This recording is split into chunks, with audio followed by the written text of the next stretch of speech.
Ayan, good morning guys. Ayan, for today's video ay gagawa tayo ng chili oil para sa pastel. So, ang gagamitin natin, kailangan mas marami yung garlic kaysa sa sili.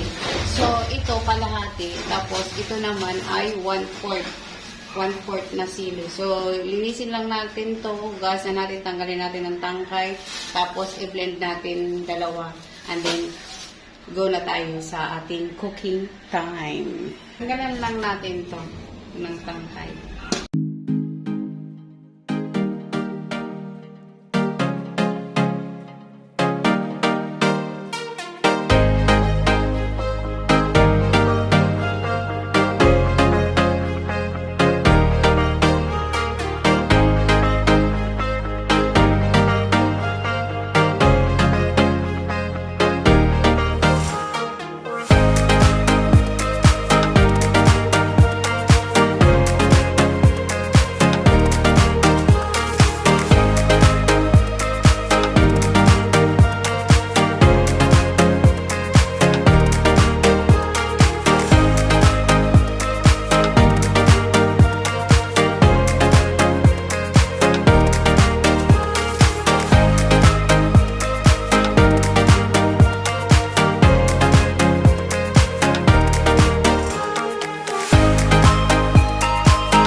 Unahin natin yung garlic.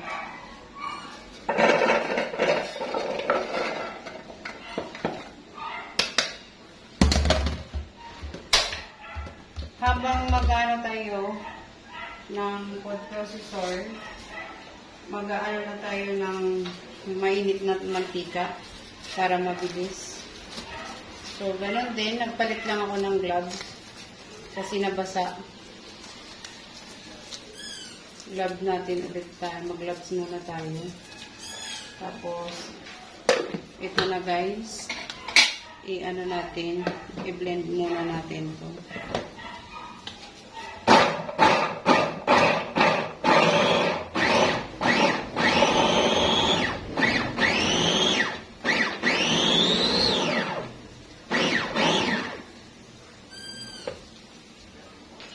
Tanggalin muna natin.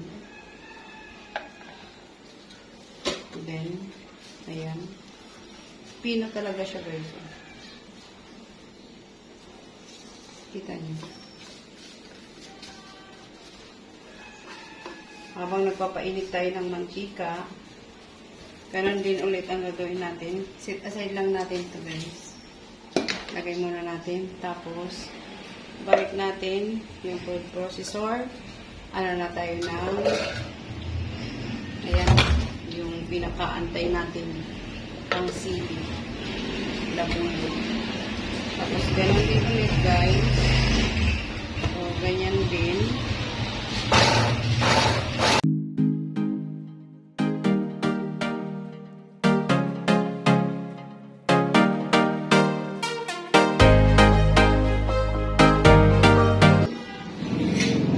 Yan na siya, guys.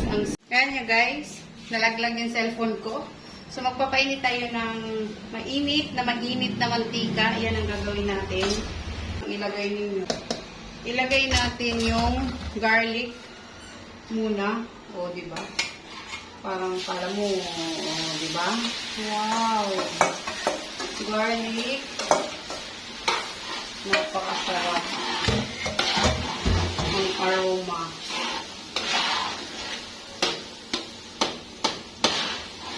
Tapos, sunod natin yung chili.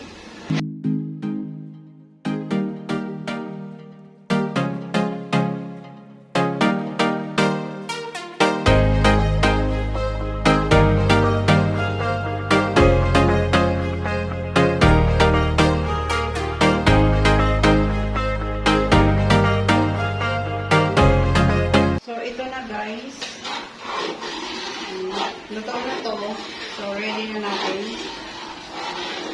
Ano na natin ito. Palalamigin. So, ayan na ang ating chili oil. Diba? Napakasarap yan, guys. Marami siyang garlic. Ready to serve na po yan. Luto na siya.